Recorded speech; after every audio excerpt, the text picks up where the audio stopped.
Chairman of Nigerian in Diaspora Commission, NIDCOM, Abraq has strongly condemned the mistreatment of Nigeria's Super Eagles by Libyan authorities.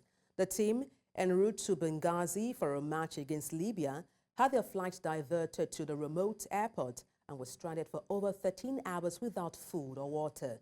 Abraq stressed the danger of road travel in Libya due to the country's instability and urged immediate action to ensure the players' safety.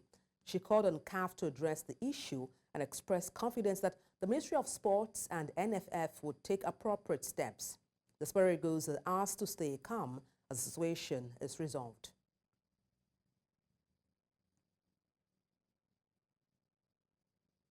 In the meantime, players and officials of the Nigerian national football team, the Super Eagles, have now arrived in Nigeria after abandoning their 2025 AFCON Qualifier against Libya. And this comes after the Libyan government succumbed to pressure from external bodies to refuel the team's chartered jet and allow them to depart. The team's chartered plane has landed in Kano to refuel and will proceed to Abuja afterwards. The Nigerian players were abandoned at the Abraq Airport without food, water or internet for over 15 hours. Meanwhile, the Confederation of African Football, CAF, has reacted to the situation. In a statement on Monday, CAF described the long delay experienced by Super Eagles players and coaches at the Libyan airport as disturbing and unacceptable.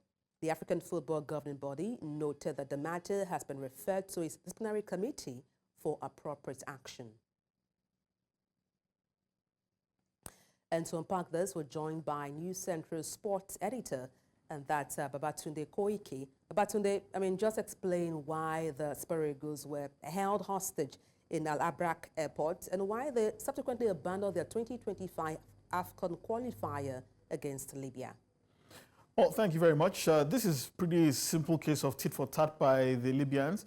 The Libyans had actually come to Nigeria just last week to play the first leg of their 2025 AFCON Qualifier, but they claimed that they had been mistreated by the Nigerian officials, and they had promised that they would reciprocate in kind. And when Nigeria came to Libya, the honest truth was that the Libyans, their travel plans to Nigeria were pretty much fraught with inconsistencies. Their chartered flight had actually landed in Port Harcourt as against Uyo, which was the venue of the game. Now, when they arrived in Port Harcourt, the Nigerian authorities gave them clearance to fly with their jet to Uyo, but the team refused to do so because doing so would mean that they would incur additional costs. The chartered plane had actually contracted with them to bring them from Tripoli to Port Harcourt and nowhere else, and they were demanding for additional payment in order to fly to Uyo. So because of that, they now chartered buses. They refused the buses that the NFF had provided for them. They chartered buses and now drove to Uyo from Port Harcourt at night.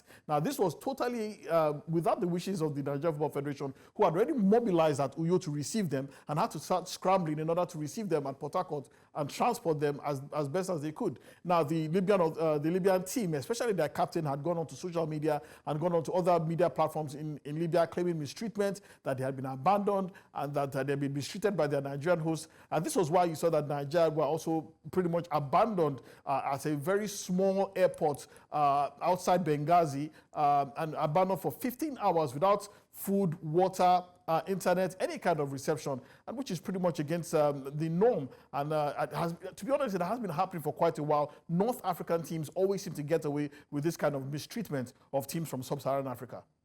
Well, Babatunde, the Libyan Authority have refuted that claim, saying it was just a mere routine air traffic control protocol. No, that is absolutely incorrect. The Nigerian plane was cleared to land in Benghazi. On their approach to Benghazi, while they were descending, they received further directive from the control tower at the Benghazi airport, directing them to Abraq Airport. Now, this has never been done before. All the teams that have been flying to Libya over the past 1 year have never been diverted to that small airport. It was pretty much a ploy by the Libyan authorities to frustrate the Nigerians and ensure that there will be no frame of mind in order to play that game. And that's exactly what they have succeeded in doing. Now, with the Libyan FA suggesting the match has been forfeited and then CAF also launching investigation, what are the potential consequences for both teams now? And then how does this align with previous similar incidents in African football? To be honest, I don't expect CAF to do anything of note. This has been going on for quite a long time. North African teams, both national teams and club sides, have consistently mistreated Nigerian teams, sub-Saharan African teams, and have gotten away with absolute blue murder. So I'm not expecting CAF to do anything. In fact, I expect CAF to probably award the match to Nigeria. So I beg your pardon, award the match to Libya, grant them 3 points and 3 goals, claiming that Nigeria abandoned the match, despite the enormous amount of evidence that their hosts had mistreated them and pretty much, abducted or imprisoned them against their will. 15 hours in an airport with no kind of comfort whatsoever is abominable and unacceptable. So I don't expect CAF to do anything out of the ordinary, most likely because CAF is usually populated by North Africans in the upper echelons.